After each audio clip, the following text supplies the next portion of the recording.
Hello and welcome to episode 4. Is it 4? It's 4 already. It's 4 already. Welcome to episode 4 of This Is Not a Joke podcast with me, Terry Markey. And myself, Philip Steels. And... Am I a special guest at this stage? No, I don't think special in loose terms. Heidi Stamp. Well, you're all very welcome. So this is not a podcast. Oh, this is not a joke podcast where we're going to be discussing comedy and life and bigger picture and bringing mostly back to comedy. So this week we've been preparing for a show in Cawley. Yes. Cawley. Get it right. There's rivalry between them two towns, you know. There was actually a street villages. fight one time. It was like Big Trouble in Little China. They all came out in the middle of Cawley and smashed each other over the head with bottles. You know what they do in Italy, actually? They have zones, different coloured zones, very much like the distance between Cawley and Cawley, and they battle it out with games on the lake.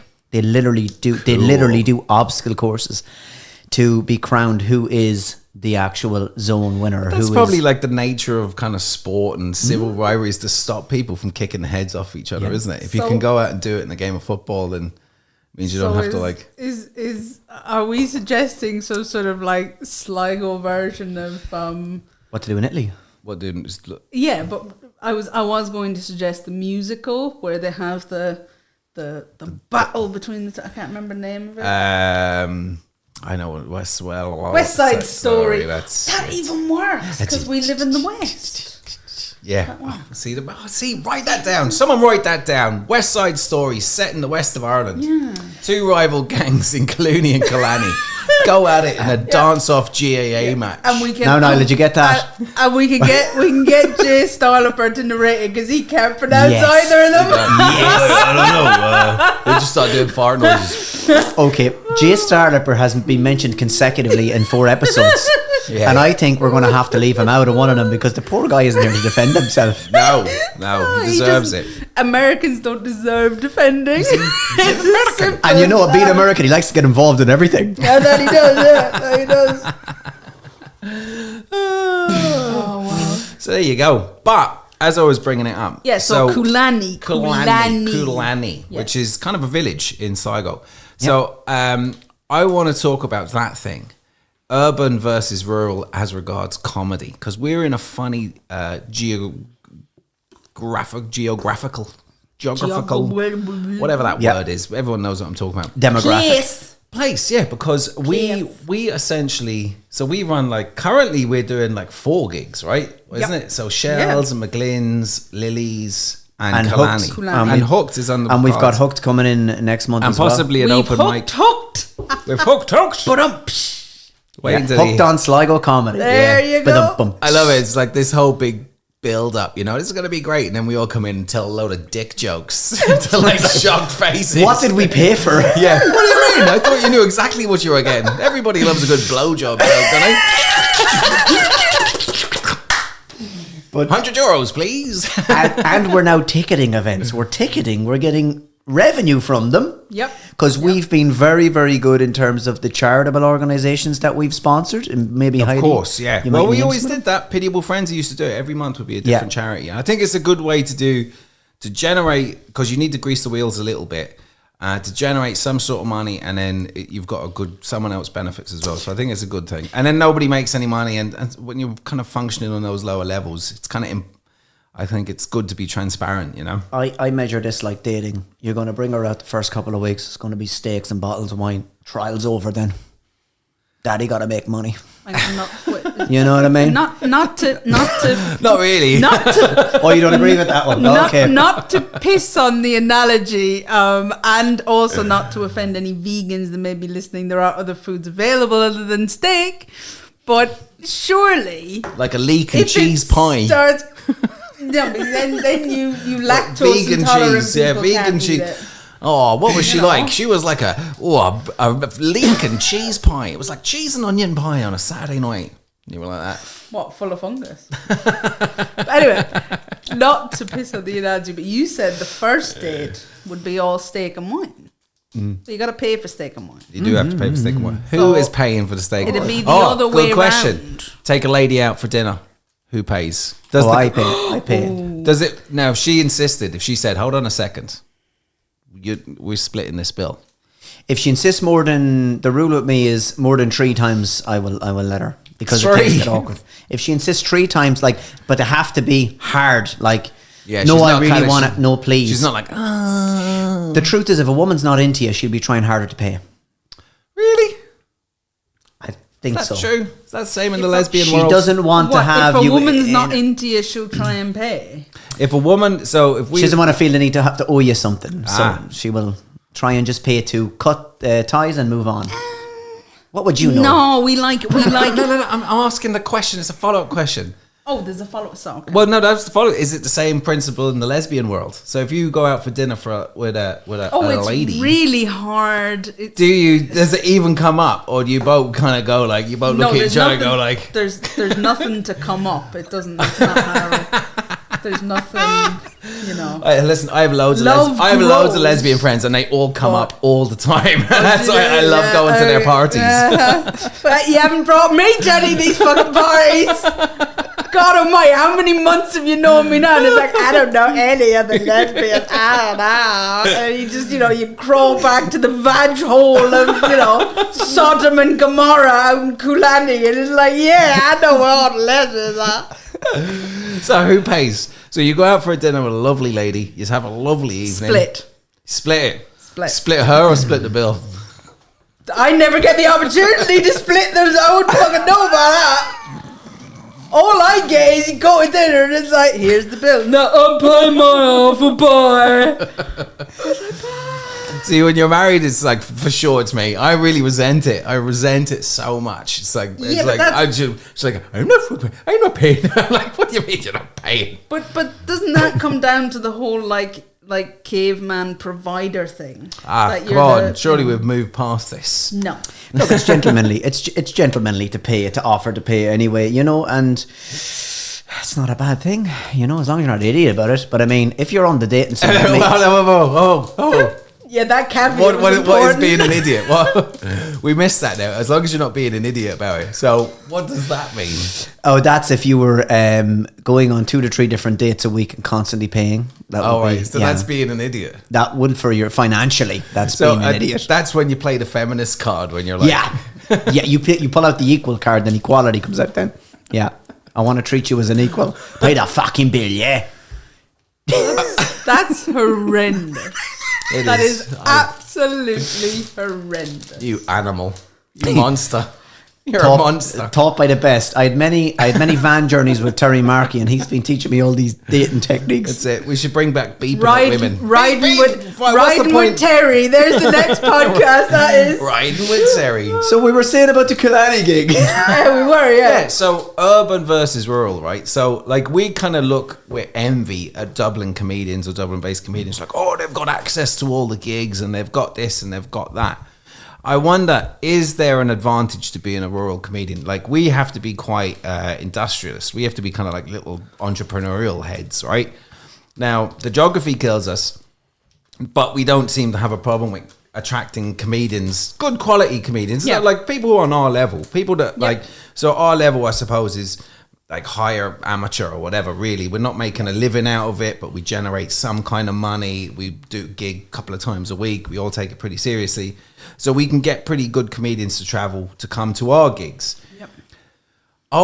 Is it an advantage? Are we looking at it the wrong way? Are the people in Dublin at a disadvantage because they've got all these kind of gigs? And then can they access gigs? Because, although I don't believe in the clique, right? The clique is kind of like a facsimile of people's kind of how people kind of view other groups of people and stuff like that.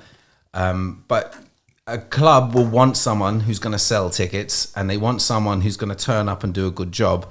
So the people who are about get more gigs, more or less. Being a comedian in the west of Ireland versus Dublin is a little bit like playing poker online versus playing live. If you're online, you get through a lot more hands, so you're gaining a lot more experience. But if you're playing live, you go through less hands, you have less experience, but it's more of it's a different thing. Yeah, it's a different thing. Sorry to use the poker analogy, but there's a massive difference with being able to get through more and more gigs. Somebody who's doing 2 and 3 gigs a night they're going through probably the second and third one with a much higher level of confidence. But there's a few and far between people that are doing 2 or 3 gigs a night. Really, like there is people kind of talk about, oh, there's a clique, you know, but it's not a clique. It's just they're good. They're really good, and they're getting gigs, and people know who they are, and they want to sell tickets, and they want to attract the crowd. And then like the kind of levels are like the kind of like 2 steps up from an open mic level. You know, that's where you get kind of like people going through. You know, the kind of like going through and getting sets, but. The regular gigs, the regular paid gigs, 2 and 3 people, like, it's not that many people do it. Yeah. So I wonder, are we at an advantage? I'll tell you one thing that's different between us is that when we do McGlynn's and stuff, like there's no time limit. No. You know, like, you know, you'll get a sharp 7. Like, you know, I did a gig in Dublin like a week ago, 2 weeks ago, whenever it was. And the girl in front of me who was brilliant, very, very good, did maybe 11 or 12 minutes and they were raging. They were fuming. And like the guy came straight over to me and was like, listen, you have to do a tight 8. Please do a tight 8. So I was like, okay. Now I was doing a tight 8 anyway. But you had no choice. Yeah, but McGlynn's, it's like, how long have you got? 15 minutes? Sure, go on, knock yourself out, you know? But I think for me, the way I kind of look at we'll say the Dublin comedy scene and our rural comedy scene is, I think we create a sort of a family among the people that come to our gigs. Like the audience. Yeah. Well, in the sense of, you know, we'll go out to Cawley and we'll see people we know, and they'll come back and from other gigs. Yeah. You know, you're creating a community as such. And whereas in Dublin, you know, the gigs that I've done, there's no real community. Well, they have tourists. There's a lot of clubs like they get like it's 80% tourists. Different material. Yeah, but it means that you can do that kind of crowd work real easy. Yeah. Like crowd work for us is like, hey, wait, you again? Where are you? Oh, you're still an electrician. You know, whereas in like the question they ask is like, who's here is not from Ireland? That's like the first, and then it's like, and then you've got all this kind of wealth of the world. Whereas we're like, hey, is anyone here not from Sligo? But do you not think that's leaves a little cold? Doing what they do or what we do? Yeah, in the sense of crowd work. Crowd work, you're a bus conductor. But it's transient. I mean, it's like... I get what you're saying. I do get what... If for me, if you're bringing it back to an analogy, it's a one-night stand versus a long-term relationship. You know? I don't know. I'd take a few one-night stands. Haven't been in a long-term relationship for a while. I'd give it a whirl. I'd roll the dice. The divorce papers. We'll have to cut that out there, Niall. Because Sarah will be ringing me. She'll be calling me. I get what you're saying, right? I get what you're saying. Okay, that it's a little bit colder, but that's the nature of crowd work. Crowd work is like, you know, the bus conductor. It's like, you know, but it is a skill. It's a real positive skill to have. But we kind of like can't do it, you know? And what about this is segueing on to, you know, similar topic but it's different. What about the pay? Like, what about comedians in Dublin? Or do you think that any of them is relying on the pay for gigs, Terry, or are they? Yeah, you'd have for sure. You'd hit a stage. You'd hit a stage where people are kind of living off of it. But comics will say it. Like, it's kind of like a real kind of for a while there. Anyway, it seems to be like a badge of honor. People say, "I'm a full-time comic." Yeah, you know, they'd almost announce it during the gig, a full-time comic. How they make money out of it, I'm not 100% sure, but so I'd say some people do, you know, because you know the way it usually works. We actually talked about this in the first one. Yeah. So you kind of do the kind of small gigs, you do the open mic gigs, you do the charity gigs, you do all these type of stuff to practice your trade, you know. Yeah. And eventually once you start opening for people, like I get paid for gigs, you know. Yeah. But you're talking, you know, it's very rare you get 100 quid, you know. It's like under that, you know. But once you start opening for people, then you can start charging appropriately, you know. And then ultimately speaking, what you'd want to do is arrange your own tour, which is our American Jay friend has been talking about recently. And he's right. You have to level up. There's a point where you need to level up. Yeah. but you have to be able to do your 25, 30 minutes. Yeah, but it needs investment too. This is going back to money and, you know, us charging tickets. And, you know, this time in Killarney we're charging. There's not going to be a whole lot of money, but it goes back into the Sligo Comedy Club. Yep. And this brings me, actually, if you don't mind, if I make the point now, whilst... Do you owe him money, Heidi? Is this where he's leading there? No, I'll tell you. I think you'll find he owes me money, actually. I think you'll find that for all of the bravado of, I never let a woman pay, there's a certain debt. I tried smoozing you with coffees. Did that not cover? No.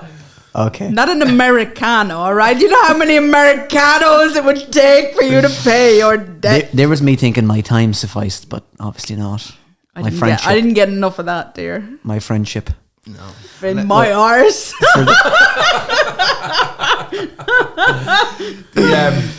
Sorry. You're all right. No, for the comedians that are on the circuit, for the clubs that are trying to get a few more pound in, it can be kind of difficult. So, like, as you know, our main sponsor, that's been the sponsor for the last couple of episodes, is Tap to Tip. Mm-hmm. So Tap to Tip have a website, and any comedian can go on there, create a profile, and generate a QR code, and it's free.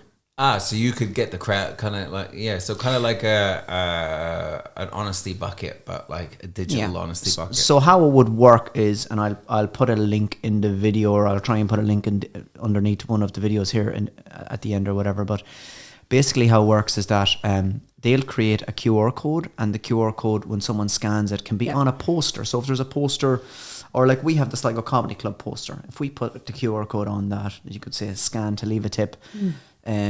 Buy our comedians a coffee, whatever. When they go in there, they'll have an option of 5, 10 or 15 euro, or other, which could be €2.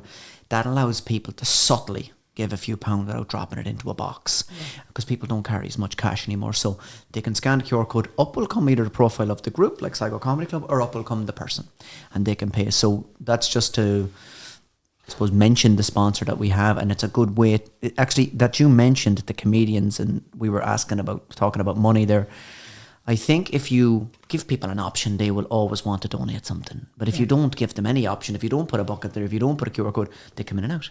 I wonder. It'd be interesting to find out. I don't know if they would. Like the honesty box that we used to do when we were doing the Pitiable Frenzy, and we would have a bucket in the corner with a suggested donation of €5. And you might have like 50, 60 people in the place and just nothing in the bucket, you know, just very, very little in the bucket. So I ended up kind of like, you know, brazenly kind of saying, you're going around and rattling the bucket in front of people. We've seen it in Galway, and it's put up where people come out of their seats and they're coming up to leave. Yeah. The bucket's put there, and it's a very nice way of saying, look, guys, I hope you enjoyed the gig, but if you want to just give us some money. Tip the comedians. Money, the creative thing in money is always going to have this problem, because it's always the artist who gets paid last. It's the promote, like in a visual art context. Obviously, my background is visual art. The gallerists get paid, the curator get paid, the technicians get paid, the publicists get paid, the social media guy gets paid. The last person to get paid is the artist. Always the way. And it's the same in kind of comedy. It's like, although you're creating the product that everybody is selling, it's like you're on the bottom rung of the ladder, because there's this, I suppose, a myth or a kind of thing that it's like, oh, it's your art. It's my art. I have to do art. I believe in art. But at some point or other, you kind of have to put your foot down and say, no, actually, you know what? Pay me for my fucking work. You know, I've worked here today. Give me some money. Yeah. You know, everybody was laughing until I started talking about money. Is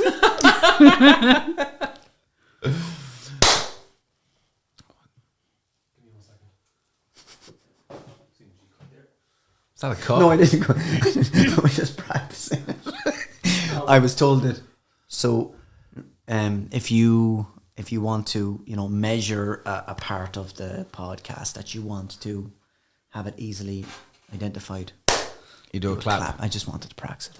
That also works if you want to measure your penis when erect. Yeah, just clap it. Yeah. And is it you clap again before you start, Niall? Is that it? No, that line up. It's a good way to line up the speech. So if you clap, it spikes.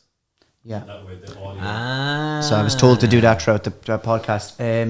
Is that still recording? Yeah. Heidi. Yes.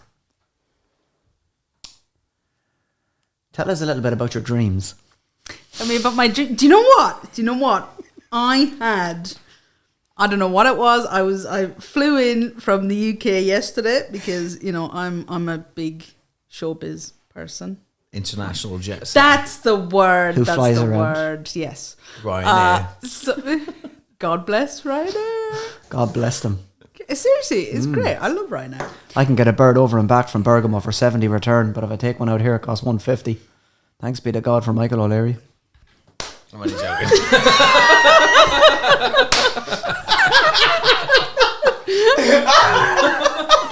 Sorry, You can bring a bird over from Bergamo and you can't pay me what you owe me, you bollocks, you. Anyway. You're owed nothing. You signed the contract. Hold on a second. I'm really curious to hear about Heidi's dream now. She's going to tell us like in-depth secrets.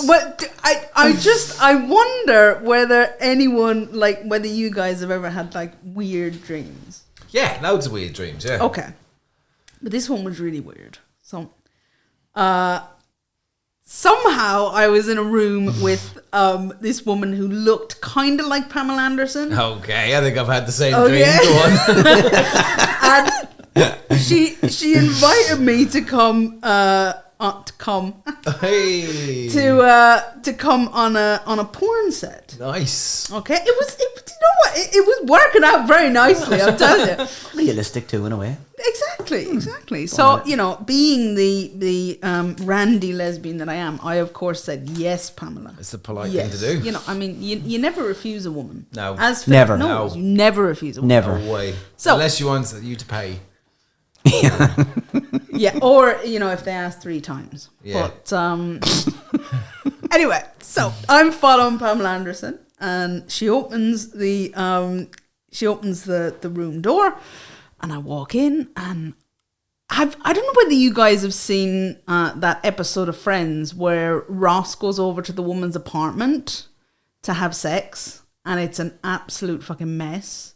Like, there's stuff everywhere on the floor. I haven't, but I can. Okay. Yeah. I've went to loads of apartments. I haven't seen That, Ross. yeah. Okay, but I Shine up the walls. In I one of them. really cannot emphasize how this room looked like a sort of an industrial jungle. Okay. Okay, there was like shit all over the floor. There was insects everywhere. You know, it was just. We've lost Philip. Philip is leaving the building. He's like, oh my God, that was my house. But it was an absolute mess. Okay, but I thought, you know, for sex, I'm willing to, you know, to put up with it. So I'm standing there, and then there was a couple of other guys in the room already, and out of the corner of my eye, I see this giant spider. Okay. Now the only sort of size comparison I can put it to was it was like a Big Mac. Okay. This fucking giant spider, right, comes down out of the ceiling. Yeah. Right? But the weird thing was in its legs, it was holding the top of a container of garlic sauce. No way. Seriously, garlic minute. So it had in its like pincers, kind of like, where's the camera? Kind of like this, right? And it's coming down out of the ceiling, this like Big Mac size fucking spider. Yeah. Right? And I'm there going, okay, well, this is the last straw for me. Yeah. This is the last This is straw. almost too much. I'm still... Almost. And I thought, right, and like Pamela Anderson was right there. Right. Next to this giant spider. Okay. And I thought, all right, she's going to kill it. Like, this is all good. But she doesn't kill the spider. Instead, what she does is she grabs it by the arm, right? Yeah. This sizable arm, and throws it. Well, actually, she took the garlic sauce out of his hands first. And then she threw the spider, this giant ass spider, at one of the blokes. Okay. And it like hit him in the face. Okay. And I thought, oh my... I'm sorry. I'm sorry, am I boring you? There's somewhere else to be. Sorry, is the chick from Bergamo waiting at knock? Is that what it is? Is that what it is? No, she won't be coming back. Can I continue with my story then? I mean, if you have a better story to tell than a Big Mac sized spider with a jar of garlic sauce, I feel free. Please proceed, Your Honour. Okay, so long story short, for my impatient friend. So once she had thrown this giant spider across the room, that was basically it for me. That was me done. But then this old guy and this young one started having sex, which, you know, helped. I decided to just remain for a little You were like, okay, this is not so bad. Yeah, it's not so bad, not so bad. Which is kind of realistic. Then Pamela Anderson got dressed in a costume that was a vagina. Okay. But like a full size, like vagina. Nice. It was weird, and then I woke up. Speaking of costumes, is any of you dressing up for Halloween? I've gone to, funnily enough, I'm going to dress as a full-size vagina. You should. I think I'll dress as a spider with A Big Mac spider with garlic sauce. Yeah. I got my costume, and I was going to wear it to the Cawley gig, but I have second thought because I don't think anyone's going to be dressed up. I've got one half of the costume done. I need your help on the other half.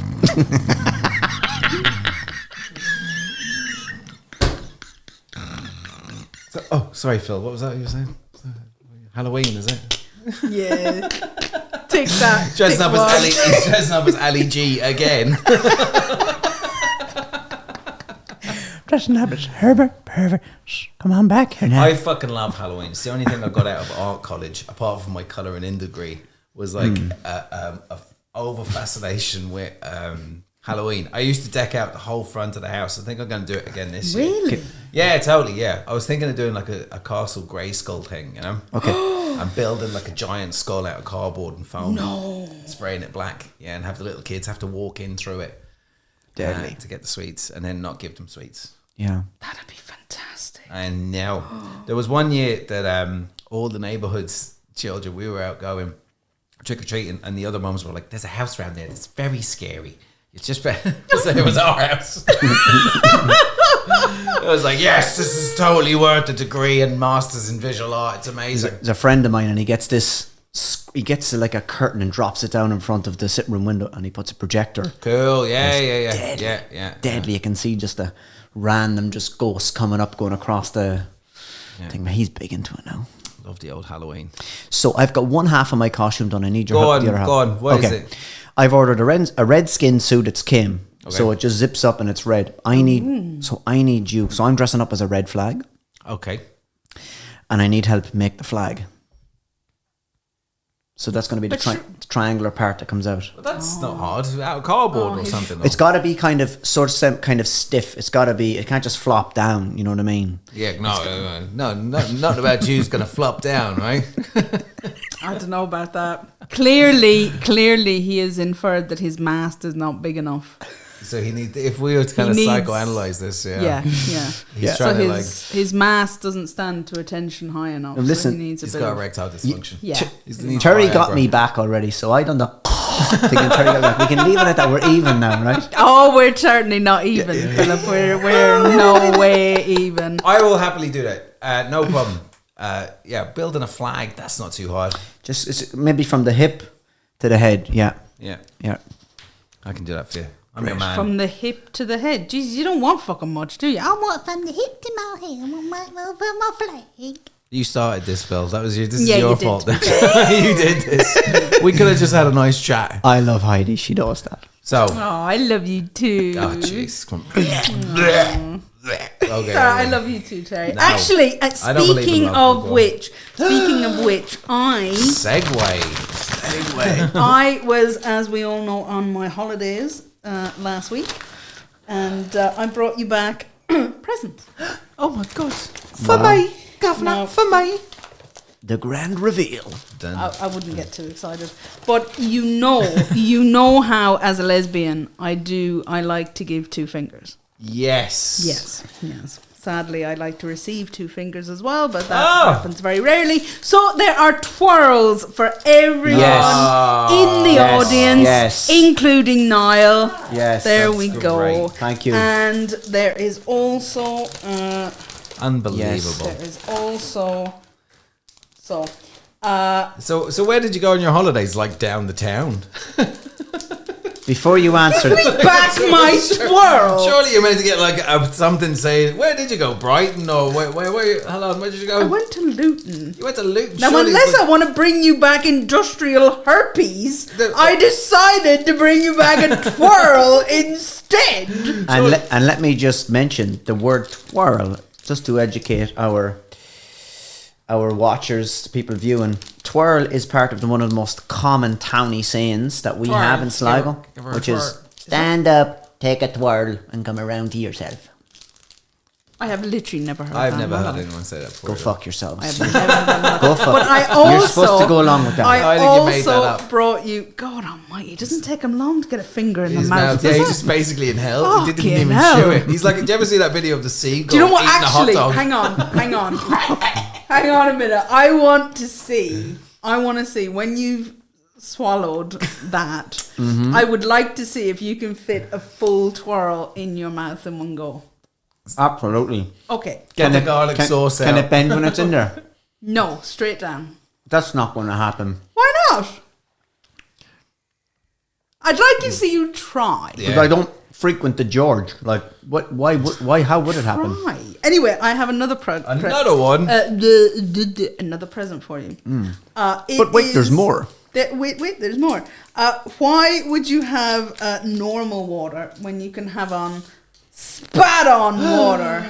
Unbelievable. Now. Spat one. What is that? Spat on water. It's iron. Iron-rich water and Wow. vitamin C. That's not spatone, is it? I don't know. I don't talk Italian. I don't know. Well, just I'm not- spat one is funnier. Well, I thought it was. Yeah. I thought it was. We all need energy to do the things we love and to get the most out of life. The iron in Okay, spatone. I've got one. What's the best present you've ever been given? You're not allowed to say wanky things like your kids. I was never given kids. I don't want fucking kids. I'll give you all 3 of mine right now. No, not a chance in hell. No problem. Not Take them all home with you. chance. Thank you, Heidi, by the You way. are very Thank you. welcome. That's very the nice. best present I ever got, I remember, was my Sega Mega Drive. Mine was Super Nintendo, yeah. Best present ever. Found My brother got the Nintendo, the Super Nintendo, and I got the Mega Drive. Mine was Nice. it was a day pass. To Lockree. I'm sorry. Actually, it was bastards. Bastards. Santa, can I see Daddy? Castlerea. Get it fucking right. I got a day pass to Castlerea. You want me to break down crying, do you? Is that what you want? Yeah? I got in to see my dad for 3 hours. Bastards. And he went bend over so and let out. Fucking bastards. Go on, I'm listening, Philip. I'm listening. Go on. Wait. Fuck you anyway. Oh, nearly gone, my Poked out. son gone. Hey! Oh, Christ. No, fairness, that was pretty funny. That was But come hilarious. on, where'd you Sorry, get your day no, pass the to? day pass. Castlerea. Oh, right, okay. Yeah. No, seriously. Now where'd it's you get not. the day Now pass it's not funny at all. It's just a really sad story. She just took it away, yeah. No, the best present I ever got was a Nintendo Wii. Because at the time, you had the 2 controllers, and you could do like the little boxing thing. Yeah. You know, instead of me like punching my brother around the house, now I'm kind of like, you know, Punch in the air. yeah. Okay. Basically, yeah. Very good. That kind of sounds like a shit present. A Wii. Wii is pretty good. No, but I mean, he would have been old at that stage. He was 47. No, it was about 14 years ago. Yeah, but you would have been, what, 20? Yeah, well, that's not, I mean... Cut What off about my when you were girlfriend. a kid? Like, what was the best present you got as a kid? Oh. Scalextrics. That's Nice. more like it. Loved it. Oh, they were good. They were. Loved it. Really loved it. Dad fell over it drunk and broke it, but Oh, shit. yeah, I got 2 hours out of it. It was really good 2 hours. See, that's the best thing about being a dad at Christmas is the license to just be drunk the whole time. I cook Christmas dinner, right? The whole thing purely for the reason that I'm pretty sure you have to dilute that now. I can actually taste the iron. The iron. Iron. It's like film and iron. Film. Film about iron. It's like going down on someone, only it's more metally. I would like to point out that I genuinely actually do have a medical condition where I have too much iron in my system. So if you want, after the podcast to stop filming, Draw some from you. we can. Well, no, I was going to say, seeing as you've gone down on the spat one, you can compare flavors. Yeah. Terry, I'm not leaving you out here. There's a You tang are. off it. How salty are you? What's your pH value? What's your pH value? How salty are you? Would there be chlorine down there? There are a couple of the questions I would have to ask you. Do you know what, Philip? There's anything you want down there. There's apple juice in this thing. Oh, apple juice. Apple juice. And Terry's trying desperately to change the subject. I'm not. I'm trying to segue into euthanasia. Is it? What about the euthanasia loan? That's what I want to know. But yeah. So I got a Super Nintendo. It was amazing. Dads get drunk at Christmas. That's pretty awesome. I cooked the dinner purely for the reason of getting drunk. I usually sit down to Christmas dinner with a bottle of wine in me, and then have another half bottle of wine, and then kind of fall around the place, bloated, and it's nearly fucking Christmas. That's the other thing. It is. Do you notice Yeah. that the shops have Yeah. skipped Halloween? What the fuck is that about? Oh no! You're too late to the party. Just like you came here 5 minutes late. If you go to home base, if you go to if you go to home base like a month ago or 2 months ago, you'll get the Halloween stuff. You go up there now, Halloween's done. Halloween's over. To them, it's done. They've got Christmas shit in there now, so you're too late. I resent that. I resent being forced to think about Christmas early. Like Christmas just goes on and on and on, doesn't it? Yeah. Like I used to work in bars and hotels the whole time, right? For years and years and years. So Christmas for me was just a pain in the hole. It was just like you trick yourself into thinking you're going to earn loads of money, but then you just drink all the fucking money. And it's like you have no Christmas and no money and you're hungover and it's just shit. And the kids came along and it's like, well, I changed jobs. And then, so I kind of started enjoying Christmas. I based it around food, Most of my life based around food. I love food. So I kind of like plan How the out. fuck are you too thin if you love food? You don't get a set of Athletes. We're athlete's foot. athletes. We're athletes. We're martial artists Yeah. and athletes. Oh, yeah. That's it, yeah. And we ride relentlessly. And we ride. I see, yeah, okay. I'm actually a lethal weapon sitting here. I've done taekwondo for 6 months.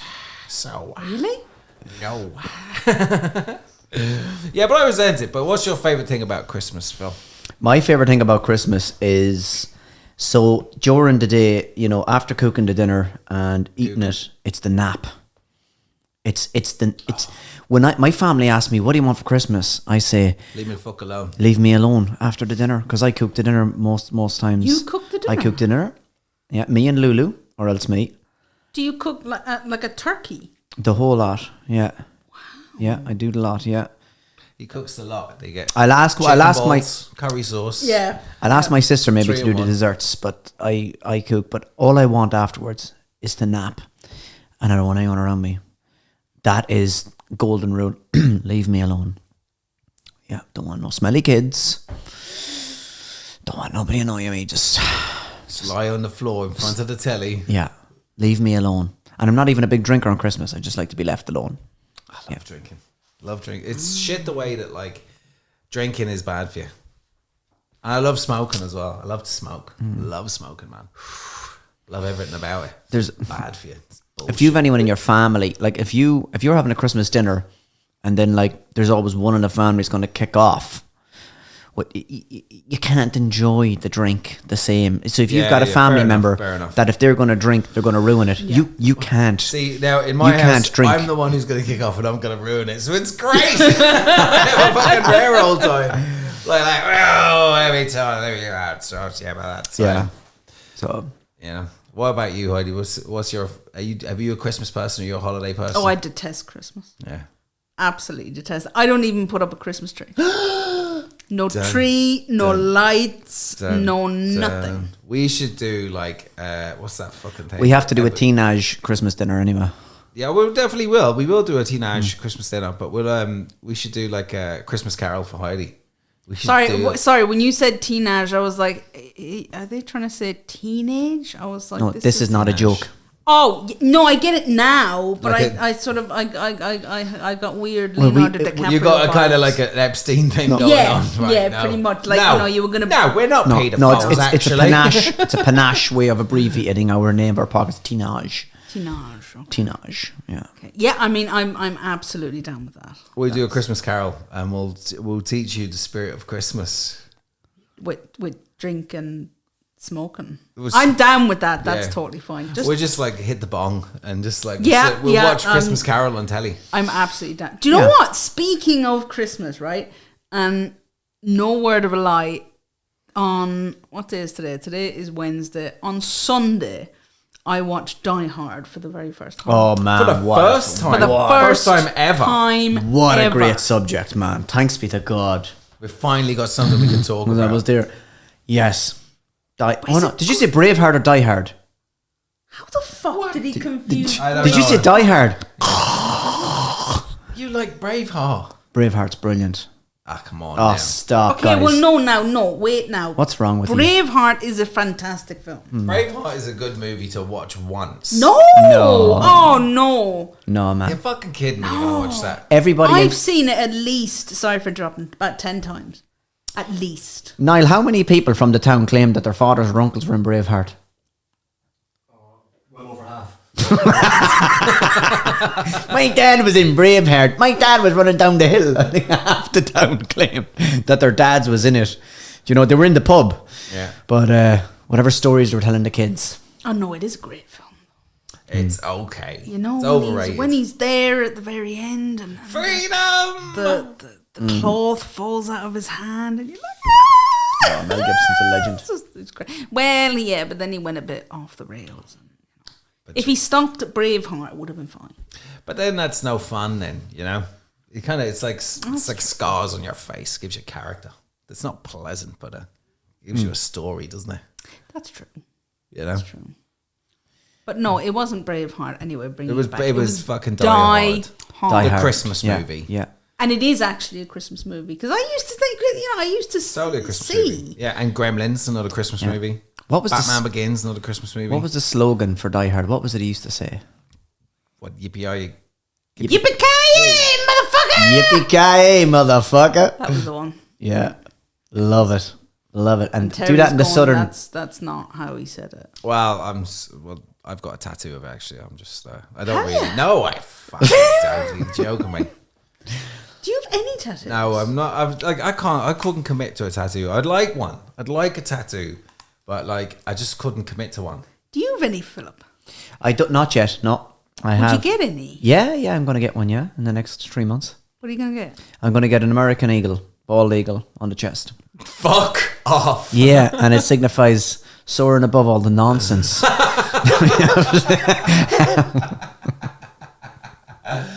that I have to put up with on a weekly basis. So I just look at was the eagle. asking a genuine question. Well, that's a genuine answer. Yeah, I'm I'm going to getting get a bold with- eagle on your He is chest. soaring. I think it's brilliant. 'Cause Above if the you ever nonsense. you know, you'd have to pick a fight with somebody down the town on a Saturday night just so you could rip To open rip it your off. shirt. Yeah. And then the guy would be like, "Fuck this!" Probably accept you as their leader. Yeah. Yeah. No one would accept Philip as that. Actually, no, that's a lie. My tackle. That's a lie. I'm your leader. Come Leader on, of the mate. townies. I'm the He's like Letter. a. Now, here's a good question. Is townies a thing of the past? Are townies dying out? With kind of information, they're as strong as they've ever been. That's where you're from. You're either a townie or you're not. The problem is it's the halfway crooks. the wannabe townies that aren't from the town. That they're Monday to Friday they're posh, and at the weekends they're a townie. You're coming in late, you know what I mean? You're there. But then Monday to Friday they're like, my daddy and my mummy work for KPMG. You never see them in the post office. Yeah, no, yeah. You know, come here, let me tell you something. You can pick them out. But like, can you? Like, my nan used to say that she could smell a product. Jesus. Like, there's an iron smell from them. It's like a tinny, aluminium-y. Yeah. Smell a good quality gravy. The pH level on them is kind of low. Really? Yeah. Never even seen margarine. But do you think the townies are as strong as they've ever been? There's no dip in that at all. They're just kind of self-replicating. They're probably big into having kids, right? No, I wouldn't put that down to... No, being a townie is just being from... It's inside the borough of Sligo. That's what it is, you know? You're a townie. You're from the town. You don't have to speak like me mother and me father's car's a Jaguar, that and the other. Just as long as you're from inside the town. You qualify as a townie. Oh, I'm purebred. I pretended not to be one for a while. It didn't work. Purebred. I tried to do the... Type of bread. No. You know, it was part of the business community. Tried to kind of not. Pan. But, yeah, I just... Undeniable. You had to it just reflex. You it's like an elastic band. Just pulled you back harder. Whereas my son is like a perfect mix. He can play any card he wants. Yeah. He's like spent half his time out the country and half in the town. So, you know, he's got that. He can choose. I can't. One thing about townies that I wonder, like a genuine question, is this, not that your question was not genuine. Oh, thanks. But is the sense of community among townies, do you think that's dying out? Well, from growing up in Cranmore, the sense of community within the street was amazing, first of all, in that street. And we had all of the alleyways opened up. You could get from one side of Cranmore to the other within, if you jogged, you'd be there within a minute. Yep. Now it'll take you 5 to 7 minutes to get around the other side. But at that time, where I was from, like Cranmore Drive, people were just, you could go in and get sugar off somebody, you wouldn't feel uncomfortable. You could leave your kid in the street and go and just say, look, Mary, would you mind looking after the child? The sense of community there was very, very, very, very strong, I would say 15, 20 years ago. But now you've got such a mix of people coming in and out, it still holds that sense of community in it. It's a different thing. Being brought up in a council estate or in housing estates, it's a different thing. If you're in the country, your kids have to make friends with other kids. There's certain places they can go until they get older and they can cycle there. But in a housing estate, you let them out and they mix and mingle with whoever. They learn their social skills in a different way, and they're able to read people, I find, at a much younger age for good and bad reasons. So the sense of community in the town is definitely still, I think it's still very strong from estate to estate. But we have an influx. We have a mix. We have a good mix of demographics. But like, people seem to be more keep themselves to themselves nowadays. Well, you're in an estate, Heidi. You know, I have no idea. I know my two immediate neighbours, and I know one neighbour across the way from me, but that's absolutely it. I'm the same because because I grew up in London. It's like you don't know anyone. No. You kind of don't try to. Immediate neighbours, and that's it. But my wife talks to everybody. She knows all the neighbours. And, yeah. You know, during COVID, she was helping out all the old people and stuff like that. Yeah. But yeah, not me. I'm like that. Get out of here, it's old different people. Now. You've bought your house in where you are, Heidi. I'm not sure what it's like where you are, but like in the street we're in, it's been the same. Most of the same people in there 40 years, so they all know each other. Yeah, it's different where it's lovely. When you drive into the street, I would know most of the people in most of the houses, and they all come out and say hello to you. So I think it's lovely. I actually think it's, when I look back, that I'm a bit older now, I go, Jesus, it was actually a real privilege growing up in this area, because the people are you know, they're true, hearty, real, good people, and it's just different. Yeah, so sorry for interrupting you. When you have, it's that kind of cliche thing of when you have less, you give more. Yeah, absolutely. They give you the shirt off their back. Absolutely. They'd also ride your wife if you weren't around. Yeah, I was just about to go that direction. See this stuff? It's all rose-tinted glasses. I don't believe any of this. It's like, hey, Mary, would you mind the child? Mary's under her breath. Yeah, I'll mind your fucking child. Okay. Okay, bye, Phil. Bye. You fucking cunt. Well, where's he going? Down to the fucking bookies again? You're fucking joking me. Heading them. Oh, he's going into number 17. Look, he's off to going into number 17. Can you believe he's off to doing that? Jesus Christ. You know, I hear you're going to get it up. Dr. Fallis was telling me. You know, I kind of feel like it's like that. I don't believe it. I don't believe the hype. No, it's like going in for a cup of sugar. Can I have a cup of sugar? And they're like that. That's because you grew up in London with like the fucking great Cray twins, alright? You were like, that's where we London Irish. You know what I mean? London Irish. Smash your face in. Can I have a cup of sugar? And you Fuck get knifed instead. You're better off. You're better off than this false platitudes. Everyone being nice for no reason. Hey, joke me. Guys, do you think we could touch a little bit on the next few gigs that we have coming up? So, Killarney, we discussed it. It's a village. We're going to have a load of crack. Your man Cowboy is going to be in it. Deadly. He's going to be... we've got there's 10 comics on. Yep. Which is technically too many. Yeah.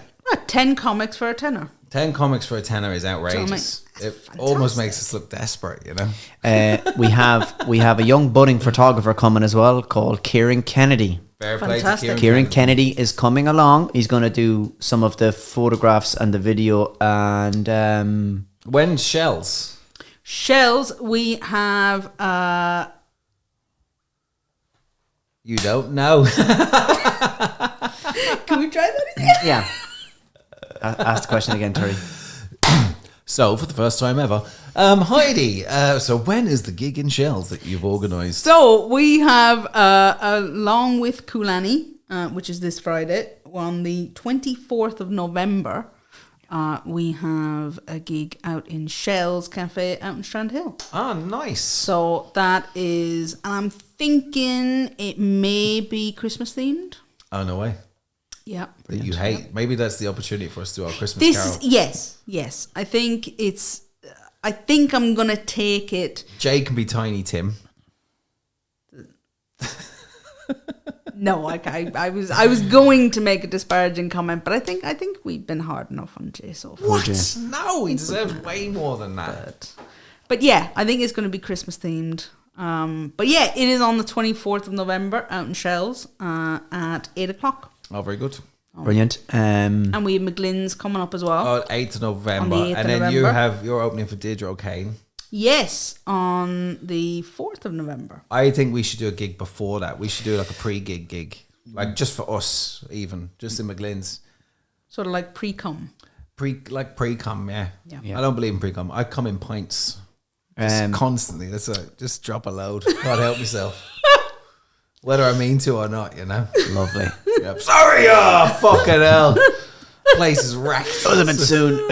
Yeah. One make us a cup of tea, would you love? I'm an old romantic. No milk needed. Not needed. So you got McGlynn's, and then there is out in Shell. Just to make a point, the Shells went very, very well. Well done on organising that, and I can't wait to get back out. Thank you very much. And then we have Hooked is going to be different. It's going to be a night where when people buy tickets, they're going to get canopies and a drink with it. So it's going to be, it's going to be a mixed bag, and that is going to be a nice night for anyone to come along. Mm-hmm. So we'll probably ticket that too, and they'll get kind of a 3-for-1 in that. And I think that's going to be good. It's going to be like a Shells. That's going to be really, really good, I think, because it's going to be promoted well and pushed.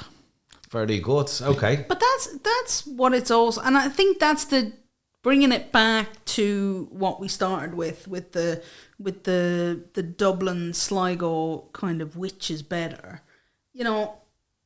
Having the opportunities to do things like Shells, which is a cafe by the beach. We get to perform stand-up comedy for an evening at a cafe by the beach. Yeah, that's amazing. I mean, it's incredible. And then, please God, now soon we'll have Hooked, which is a restaurant in the middle of Sligo town. Yeah. Again, if you with the water.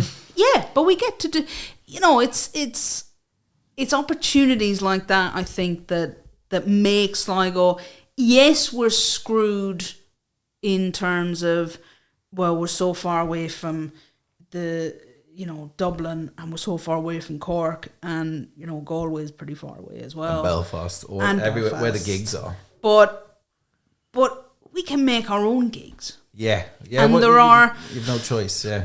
But I mean, it's like, yes, we have no choice. But if you're good enough, and if you give people the opportunity to experience comedy, because Sligo people don't get to experience a lot of comedy. I think they really don't, Yeah. Their experience of comedy is sitting down and watching Friends or Father Ted on the telly, or and big with shows. But it's canned laughter. It's very rarely that sitting down with ordinary people. Yeah, for sure. And my favourite type of gig is that small gig where there's 20, 25 people in the audience. I like that. You see the whites of people's eyes. Yeah. And we can certainly offer that. So, ladies and gentlemen, it has been episode 4 of This Is Not a Joke with me, Terry Markey. Myself, Philip Steels. And Heidi Stemp. And we'll see you next time, and hopefully we'll have... Niall. And Niall, of course, who's Niall lost... Cawley. There you Niall go. Cawley. Niall Cawley. Multiple claps there. Multi-talented Niall. Yeah. So next time we'll see you. Are we going to have a special guest next time, Phil? I don't know. Yeah. Can we name some of the people that we have that is going to come on? But they're going to be on, not guaranteed to be next episode, but they're going to be on over the next 4. Okay, well, 5. maybe we'll... I'll tell you what, right? Let's not name them. Okay, yeah, no worries. So no, we've got some good acts coming, and we can mention them another time anyway, in between our short clips and that. But yeah, we've got some good comedians coming on, some good characters, a diverse range of characters coming on, interesting people, and I think the next couple of episodes are going to be really, really good. Great. So don't forget to see us and get us wherever you can. And Terry has promised to bring me along a lesbian next time, which no. Yeah, we got to find you. I give the 2 fingers. The least I can get is 2 fingers. We're going to do a campaign of find Heidi a lesbian. Oh my God, please, yes. Oh, all I want for Christmas is a lesbian. Oh, please. Some sort of weird lesbian hot oil orgy. That's all she asked Oh, for. that's all I want. That's not much, really. Yeah, it's not much. Amazonian. Can we start a petition, please? Yeah. Please, where's the camera? Can we start please? Yeah. Come on. All she wants is 6 or 7 bodybuilding women covered in I'll hot take oil. 1. I don't even need 7. I'll just take 1. See you next time on that bombshell. See ya. Woo! Bye, guys.